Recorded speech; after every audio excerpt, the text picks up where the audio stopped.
Hey everybody, and welcome back to the Smoking Syndicate. I'm your host, Ben Lee, here in the Tatooine Studios of beautiful Asheville, North Carolina.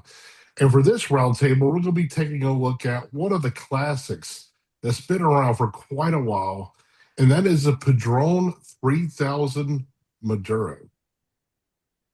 Joining me tonight is our esteemed guest, which is Will the Coop. We also got Aaron and Bear with us tonight. How are y'all doing, guys? Hey guys, Hey guys. Oh, just doing fantastic. Living the dream. When I I was Yeah. really excited when you suggested this one, Ben. Go back to a classic. It's a cigar that doesn't get a lot of love. Not that people don't like it, but we just don't hear a lot about it. It's one we kind of take for granted. Well, I think Yeah, so. I think so too. I think we not only take it for granted, but it's perennially, whether it's the 2000, 3000, on the cigar aficionado best buy always, because I think based on the quality of the cigar and the price point makes it so attractive. And every time I smoke this and at the price point, I'm like, why do I sometimes bother with paying, double for something that's not as good? So I echo what Coop said, Ben. Really excited to review this with you guys. I hope everyone's rooms are well ventilated because there's going to be a shit ton of smoke that comes out of this fucking cigar. So that's all. That's all I hope we're geared up for. The amount of smoke that's going to come off of this cigar is being going to be incredible. But yeah, I'm excited about to go back to the classics as well, man. This is it's a fun size. It's a size that I particularly like. John McTavish and I were trying to figure out what size it actually was or what Vitola it actually was last night on my show. So It- thanks to Jason It's a Samus of Cigar robusto. It's a Box robust. It's a robusto. I think Robusto it's Extra. bigger. Yeah, Robusto it's a extra, right? Robusto Five and a half. Extra. It's 5.5 by 52. Yep. Yeah, so So this is episode 25, the Silver Jubilee, and I figured, you know, I like to smoke what I consider classic cigars or stuff that I started smoking decades ago and revisit them for nostalgia purposes. And I figured, for our 25th episode, why don't we go back to a classic, pick something that's been around a while that, is kind of a staple in most cigar smokers' staples they got. So I thought, what better one to pick for the first, maybe classic throwback we're doing here than a Padron 3000. And I personally like the Maduro the best in this. That's why I said let's do the Maduro. But the natural is equally as great in this cigar too. So, and I figured we just see what we could find. But luckily, we were all able to grab the 3000 Maduro. I also wanted to pick one that was relatively easy available for everybody to get. If people are watching this live and want to smoke with us, they could easily get this cigar. This is sold at pretty much every good brick and mortar cigar shop out there. So that was another reason I wanted to pick this cigar. yeah, I But mean anyway, it's one of those all-time favorites that you see in a cigar lounge. They're incredibly popular. I think they were, you know, kind of coupled with La Flor Dominicana, they really kind of set the tone for what was the full-bodied craze of the early aughts, or even earlier than that, like the mid 2000s to the early aughts. Like there was this real push for, bolder cigar, and here comes Padron, who's done this forever, and they've got this humdinger of a cigar that's just fantastic, and it hits the budget just right. So Yeah, the official name of this line is Padrón Series, but I think everyone calls it the Thousand Series. yeah, yeah, that's what Yeah. I've called it I that for yeah. decades. Yeah, if you go on their website, they call it Padrón Series. it's a little on the nose. Yeah. It's a little bit of a cop out, but that's Well, fine. they They have a can. couple sizes that aren't thousands. Like there's a Churchill size. Um, there's a Palmer size, which is like a Lonsdale. So there's a few that they don't have the thousand name on it. Ooh, This one, Lonsdale. Ben, you'd be all over that. Yeah, that's one of their oldest ones they make actually. yeah, that's the I think it's one of the ambassador. originals. Yep. Yeah, so Oh yeah, yeah. you're Well, right, Barry. This is to me is a quintessential Nicaraguan cigar. Like so when I think of full body Nicaragua, there's really from back in the day there was two main companies, Padron and Huera Nicaragua. You had the Mhm. same basically with La Flor in the Dominican Republic. You had basically La Flor was the main one, and then you had the Ashton VSG, which was considered at the time one of the most full-bodied cigars coming out of the Dominican Republic too. So like, Isn't that crazy? I yeah, know. it is. It's wild because I still smoke. The Ashton VSG Robusto was the first cigar I ever smoked.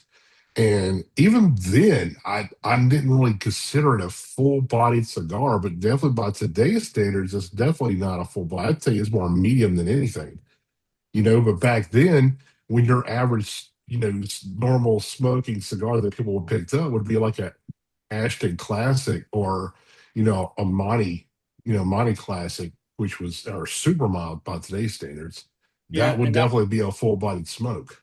and not that we're going down revisionist history with a bunch of different lines, but I think that Ashton VSG is definitely one that has stood the time too. I mean, it's still something I smoke, and that's one too. If you put a little age on it as well, I mean, just has withstood, consistent time and time again.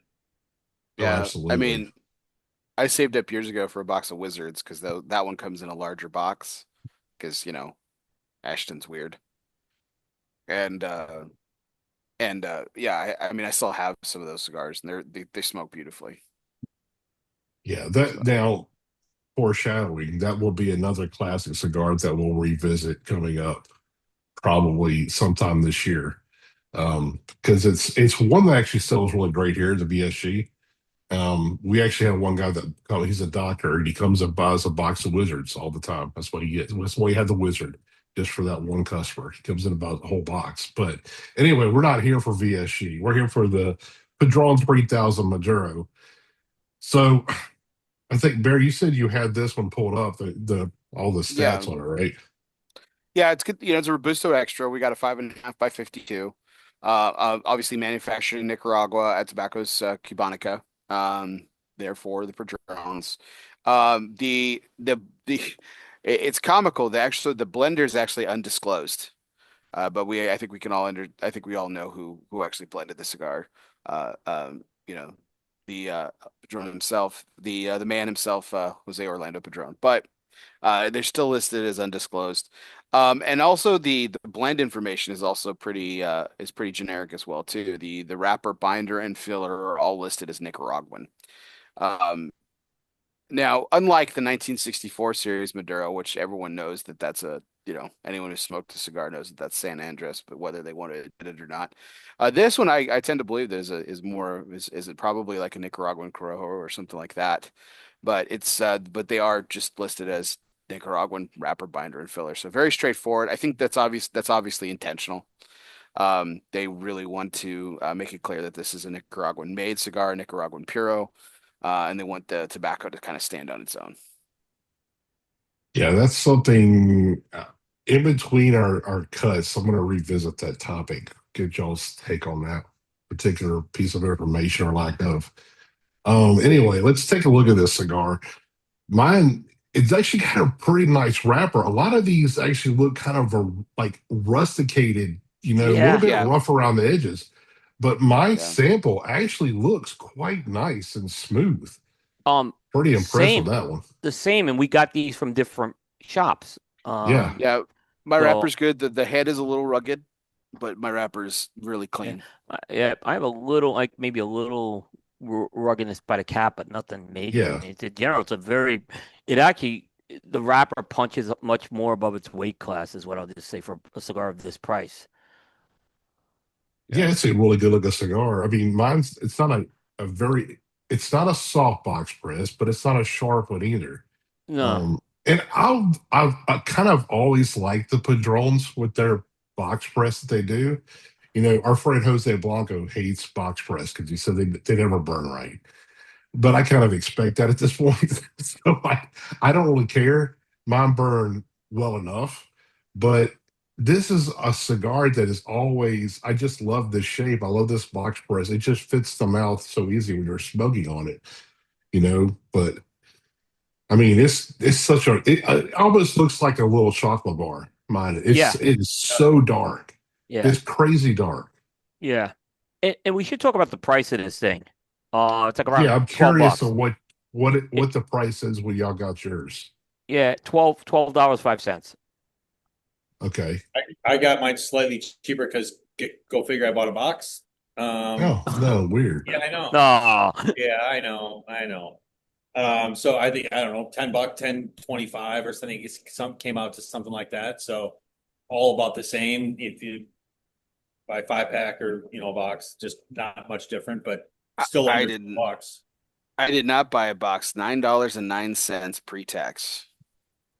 You got to You love know, Texas. the boxes are 26 count boxes with this. It's not, it's a big, Padron's known to do those bigger box counts. Yeah, this is actually one of the most popular. It's weird. I would say the 3,000 is the number one seller, 4,000 behind that, and then the 7,000. That's the big Which, one. Yeah. yeah, Yeah. which I don't. It's too big for me. It's not nothing I care for, but we do sell a ton of those here Yeah. at BSB in Asheville. Well, But what was funny, yeah, I went to my local shop and they had just sold out of it, and they have another store they can get it from, but they hadn't gotten it there. They didn't know if they were going to get it by a day, and I was leaving, so I quickly ran down to Tinderbox, which I know they have a huge Padron supply, and I was able to get it there. Yeah, when I was in retail, the Euless location at Michael's Tobacco Euless went through 7 boxes of this size a week. Oh.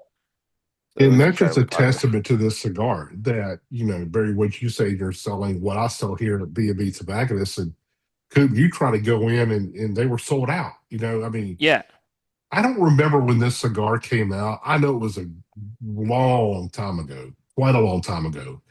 And it's still a big seller out there. So I that's I just shows you the longevity of these. You get make a good I quality core line, it's gonna yeah. be around. yeah. I think it predates all of our time in the industry, the release. I could be wrong about that. Let me see if that came up in Oh, my I think notes it here. Give me definitely does. I think it definitely does. I mean, when I started in 2008, these cigars were out. I mean, Yeah. And I think it predates even Ben's time in the industry too. So, I don't remember when it so came out. I think it was out too before I think these. I can't remember because they were available in the Miami area for a while before they went nationwide. So, right. yeah.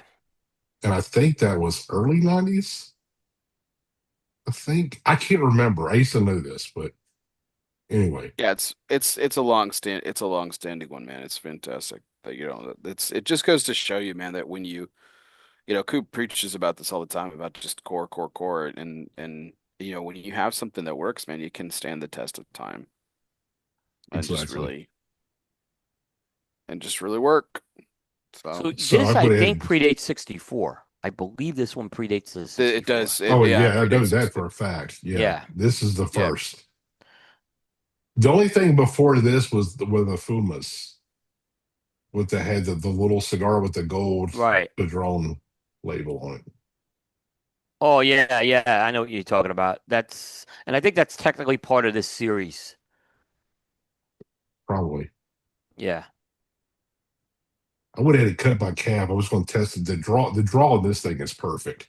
Absolutely perfect. Well, mine's I mean, mine's a little on the, well, it's all rolled into bar, right? I mean, at the end of the day, for all those people that have smoked hundreds and hundreds of Padrones over their career, I I can't tell you I've ever had a poor drawing Padron ever.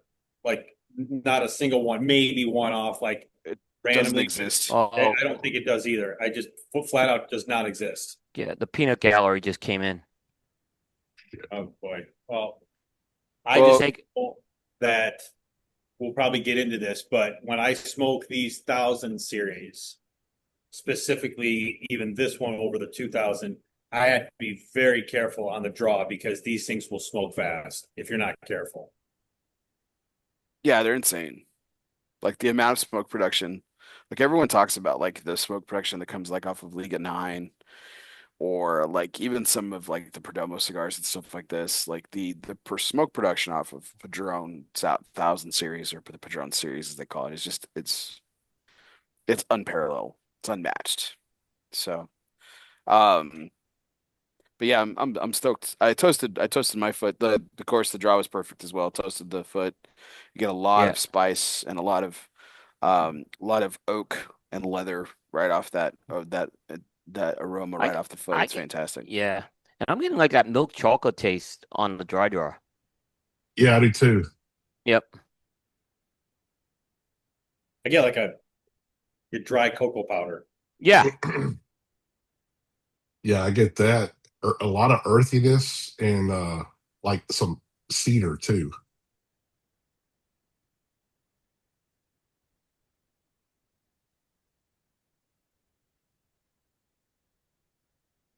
Yeah. Well, this thing's good. This thing, it's gonna. I gotta watch this thing because it's gonna. If I really wanted to, I could probably smoke this thing in about 20 minutes. All right, I'm gonna go ahead It and would light still mine up because I think I'm Yep. ready to go. still Do it. take Coop 2 hours. Yeah. I heard that. Probably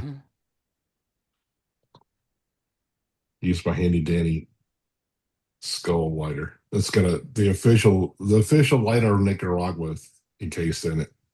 A big.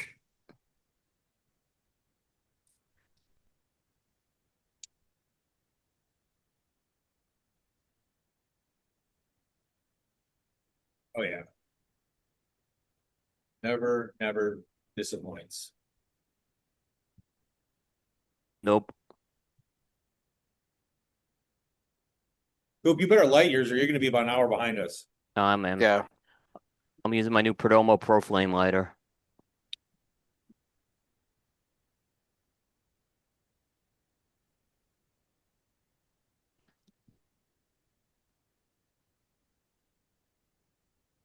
Dave says this was released around the early 1970s. That's a lot further That back seems than I like it's thought. that seems like a long time. They may have been around. I don't think they would distribute it if they were released that. Like we said, I think these were the local, the regional. I mean, Padron was regional Yeah, for a long time. for a majority of its history. It's probably about even now, but for a long time, for a majority of its history, Padron was a regional brand. I mean, Padron has only become in national prominence since like the 90s, since the boom, right? So I guess it's about half and half at this point.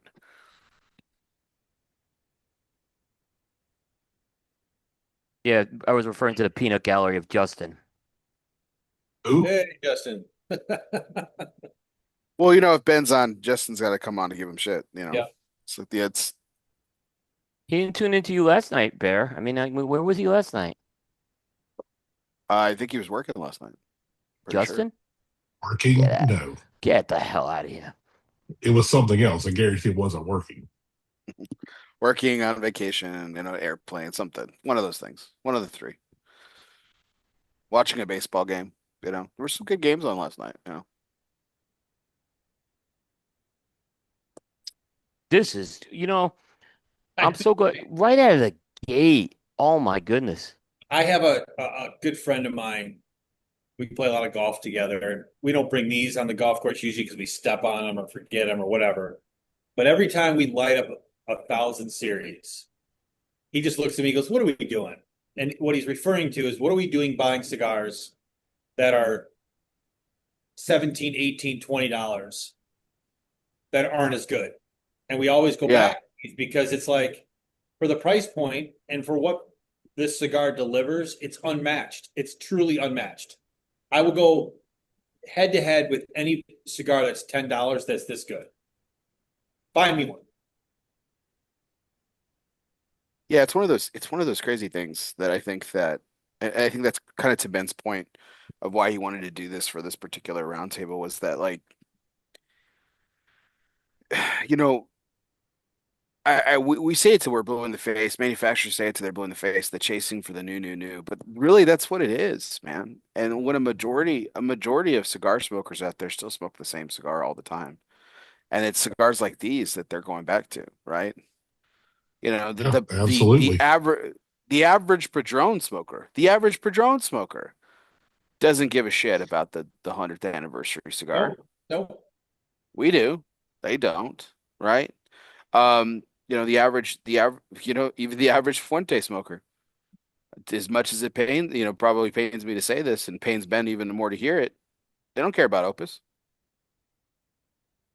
But Or it's for me. it's the stuff that, right, exactly. Yeah. It's the stuff that just kind of really just stays. And, you could throw, the Tatuaje Brown label, the My Father originals, right? Not even like Le Bijou or, I'll say this for Jay's sake since he's watching The Judge or anything like that. Nobody cares about those. Nobody cares about the 100 años. I know that sucks, right? That's a They look, that you have a cute Coop. Come on now.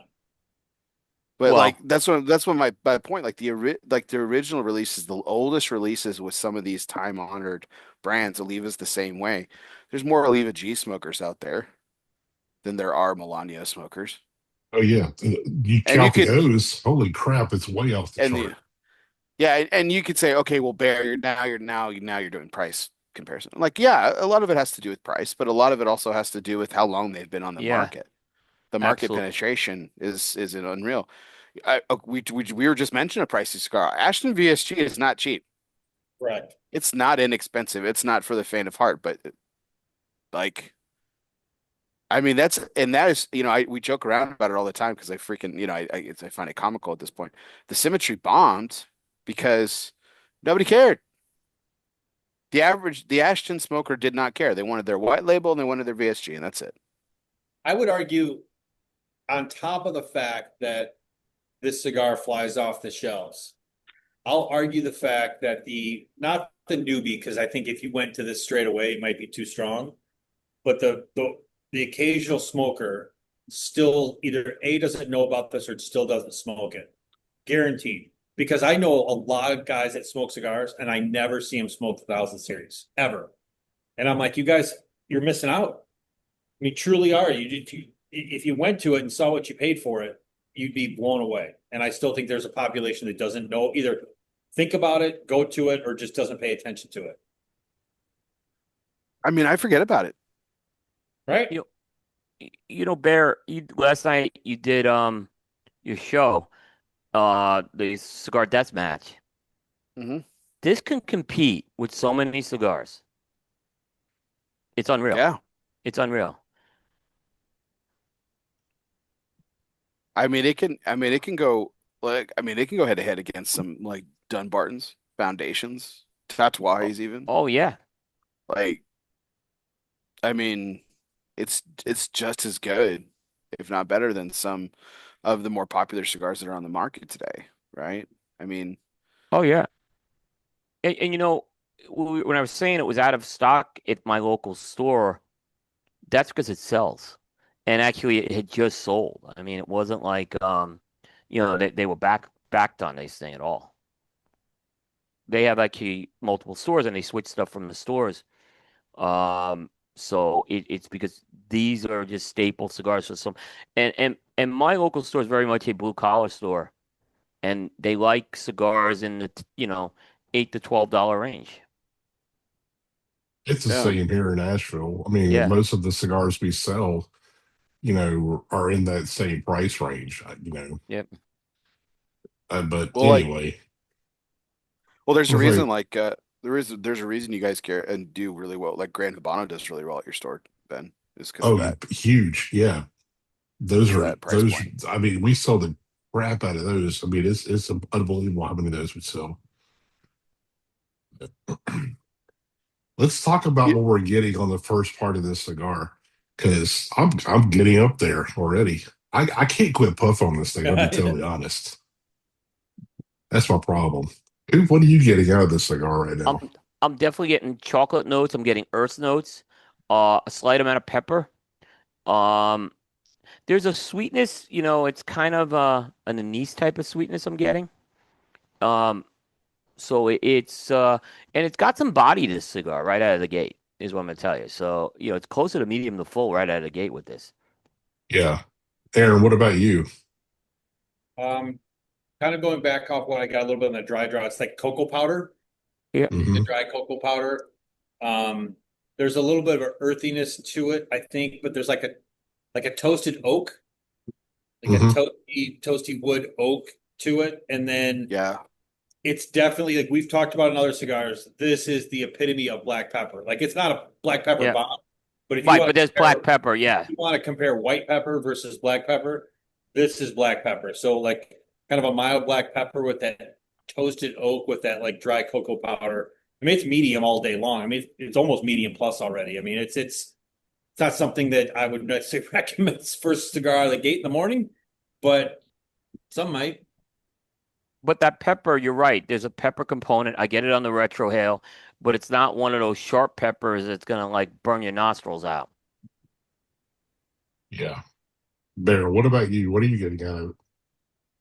Yeah, Ben will get this reference because he's partial to Texas barbecue. So like, there's this very distinct flavor and aroma that hits your senses when a smoker is lit up with post oak wood, and when you get that they char the wood and it starts to really kind of the fire starts to really get going. There's this flavor component that really gets going. And like, don't mistake me. This doesn't taste like barbecue. That's not what I'm saying. Okay. It's the wood specifically that kind of is, Yeah. kind of taking me back to that sensical memory. Um, like Aaron, I'm getting a little bit of more, I wouldn't say cocoa, necessarily, but like some, that powdered sweetness. There's a creaminess to this cigar. There that frankly I didn't remember, which was interesting.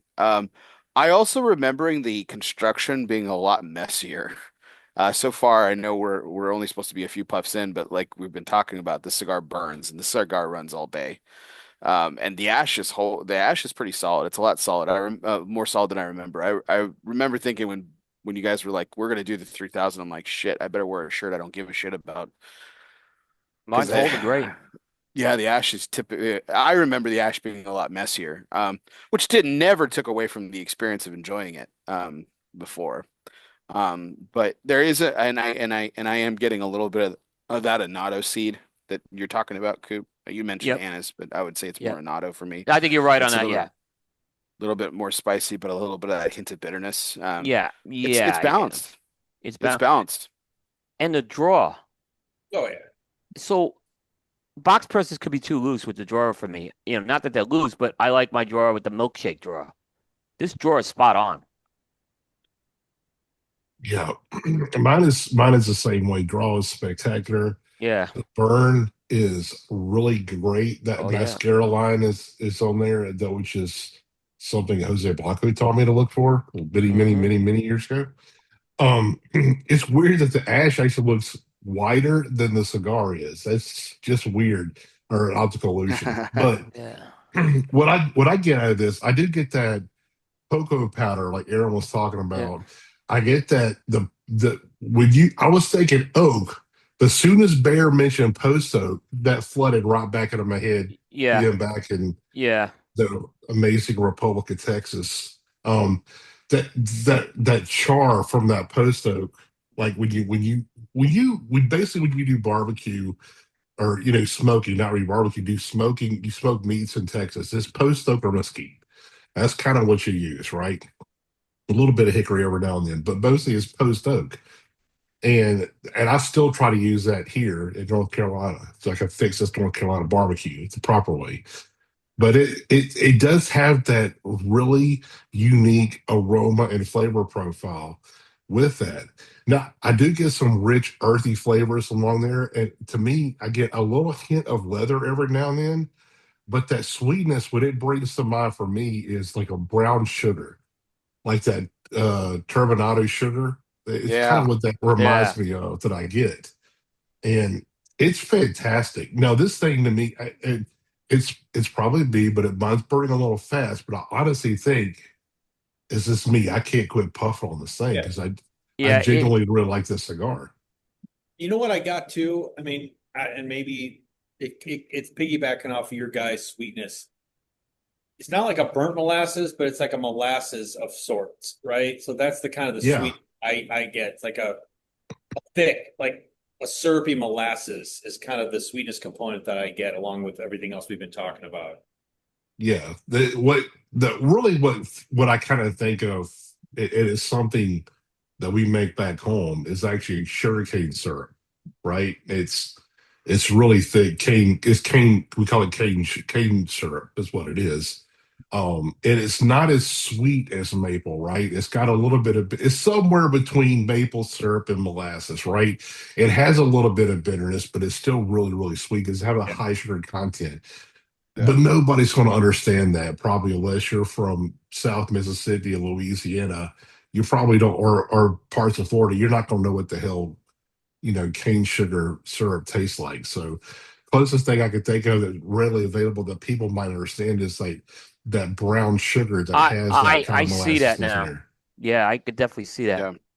Yeah, it's Yeah. really good. It's Especially when you almost roll like some of the if sun. you Yeah, I'm go sorry, ahead. Bear. I'm sorry. I No, said I was when you just roll some. go ahead. Go. You're Oh, when talking. you roll some of the smoke at the tip of your tongue, you'll really get that. Yeah. Hmm. Exactly. In the retro hill, I get a lot of black pepper.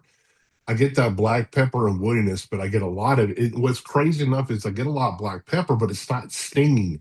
It doesn't sting when I retrohale this cigar, even though I feel like the black pepper flavor ramps up. Oh, also, to me, I get like a medium to long finish on this cigar too, which I love a long finish. I think Barry, you like a long finish as well. Love I long know finish. Coop Coupe. likes a short finish for some weird reason. Yeah. He Aaron, just doesn't like to. He do you doesn't like like to a long? enjoy things. Apparently not. I don't know, but Aaron, you like a long finish too, I do. right? I do. Yeah. So, and I like I could still actually taste this on my palate right now. So, really good cigar. Like, so I don't know where we'll come back at because I swear I'm almost at the first third, into my first third.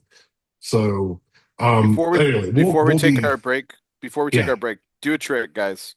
Okay. Take a puff off the cigar, exhale a little bit, but hold enough back, and then like keep it in for just an extra second, and then release it. You really get that annatto seed flavor on the tip of your tongue. It's crazy. I don't know what It that just is though. I sits there. couldn't tell you. Uh, so annatto seed is um they use it in a lot of Mexican cooking. And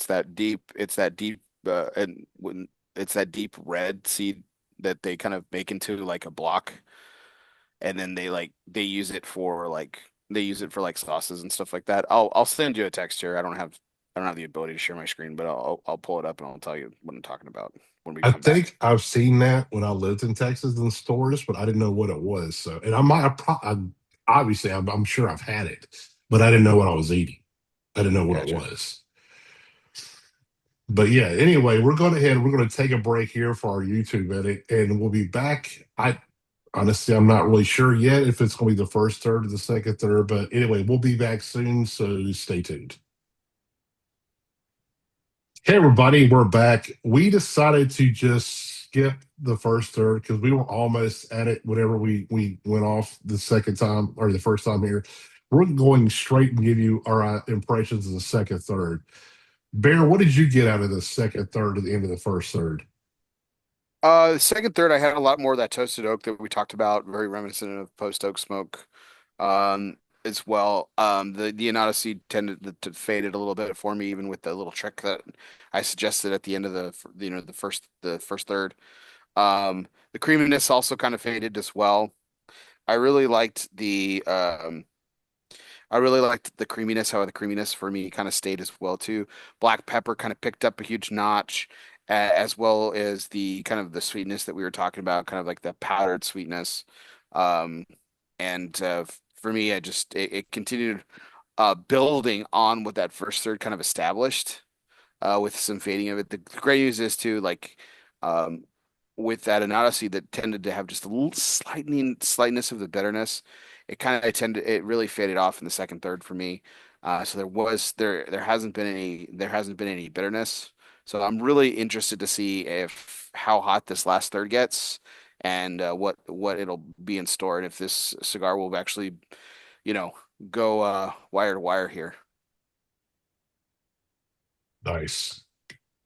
All right, Aaron, what about you? What did you think of it? So for me, the black pepper increased. The oakiness is still there.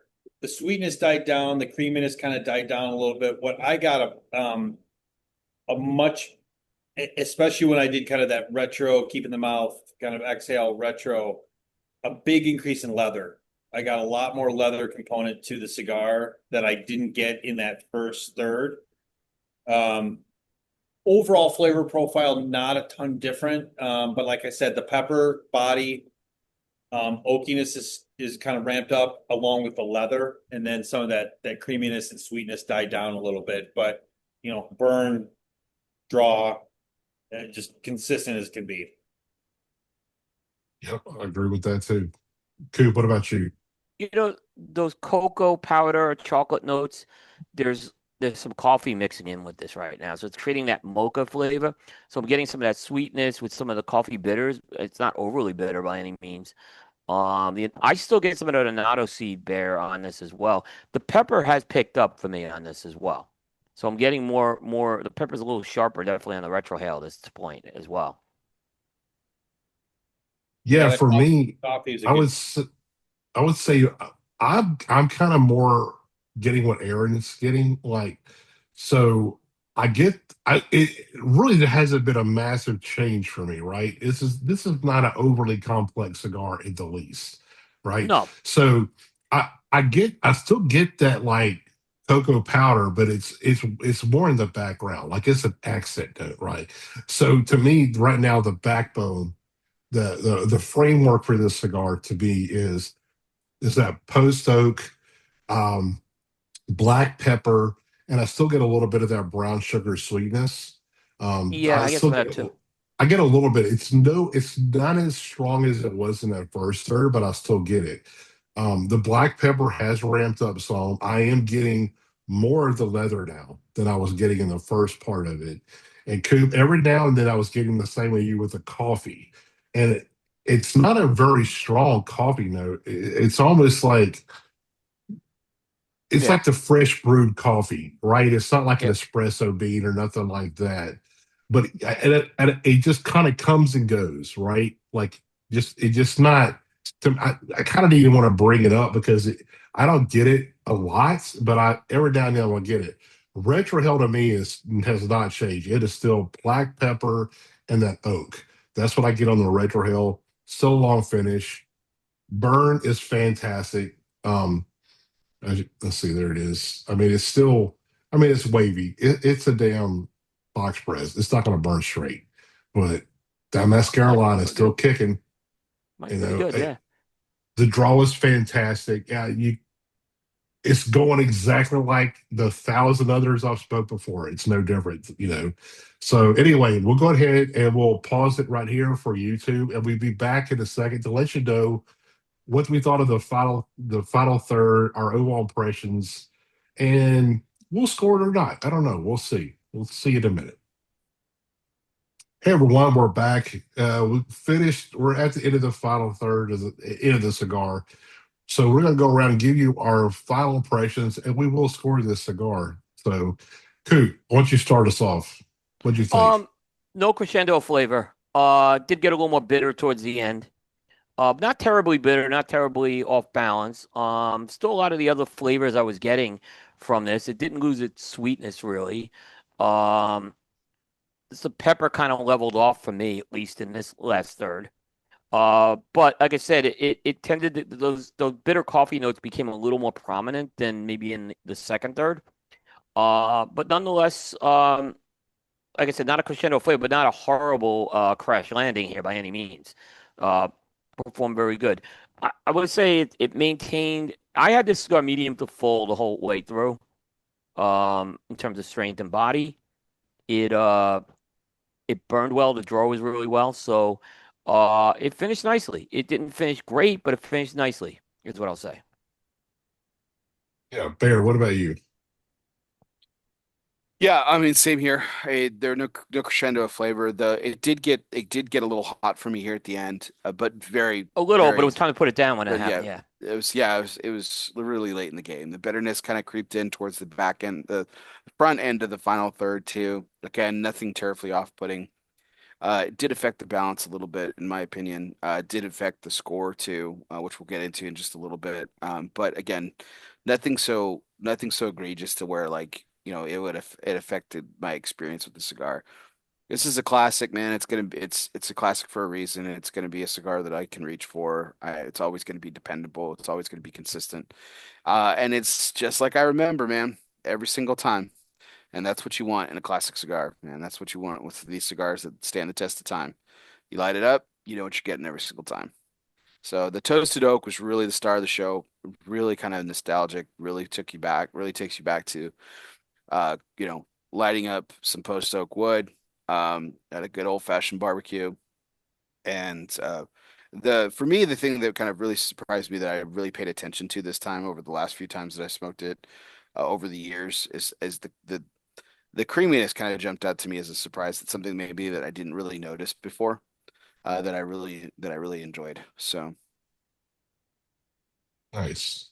Aaron, what did you think? Yeah, I'm going to echo pretty much the same sentiments of Ben, or I'm sorry, of Bear and Coop. It did the main component that I completely agree with what Coop said is I got a little bit more like that acidic coffee towards the end. It wasn't like, again, it wasn't off-putting, but it was definitely more acidic. It got a little more muddled, but not to where we've had way more muddled cigars. The medium plus for sure throughout. Draw was perfect. Burn was good. I mean, this is not a cigar that people smoke in their cars. Don't smoke in your car because you're going to get ash everywhere just because it'll hold, but it's going to go everywhere. I would say the oakiness stayed throughout. The leather still kind of ramped up towards that second and final thirds. The sweetness really had died down overall, but to Bear's point, I mean, it's kind of like you go to McDonald's, you know what you're going to get, right? I mean, you light up any of these 1,000 series, you know exactly what you're going to get. You know what the draw is going to be, you know what the flavor components are going to be. It's consistent as hell, always perfect draw, perfect for the most part, perfect burn. And, I'm really high on a lot of these 1,000 series, and the 3,000 is my favorite size of this Vitola. So I'm glad we got to smoke it again as a team. What would you score it? 92. Nice. That's a good score. Okay, what would you score it? I did a 90. Yep. I did Bear? a 90. What would you yeah, score I think it was trending more towards where Coop was with it until that final third. I got to knock it a couple of points just off That's of it. kind of Just what give it happened to with me. It was definitely trending more towards when Nielsen had it, and then it kind of went down a bit in the last third. Yeah, but Yeah, I'd give it a 90. it's a standard of excellence in my book. So Yeah. yeah. I don't Yeah, hand out to me, 90s. the final third to me was even more simplistic than the rest of it because I didn't get any sweetness. Pretty much all I got was black pepper, the post oak, and a little bit of leather and a little bit of coffee. I really didn't get much else. It did start burning hot. They all do. Like I know this cigar. I know exactly what was going to happen going to the end of this. I think it's like what we're all saying. To me, this is like the McDonald's hamburger, right? Like you know what you're going to get no matter when you get it and when you smoke it. You know what you're going to get. It's going to be the same every single time. Give that to Padron, man. Their consistency is unbelievable. You got to get the same flavors all the time. All their cigars is that same way, right? But this cigar, at the end, the flavor with if it didn't lose the sweetness, I would have scored it higher. But I'm going to go with 90 as well.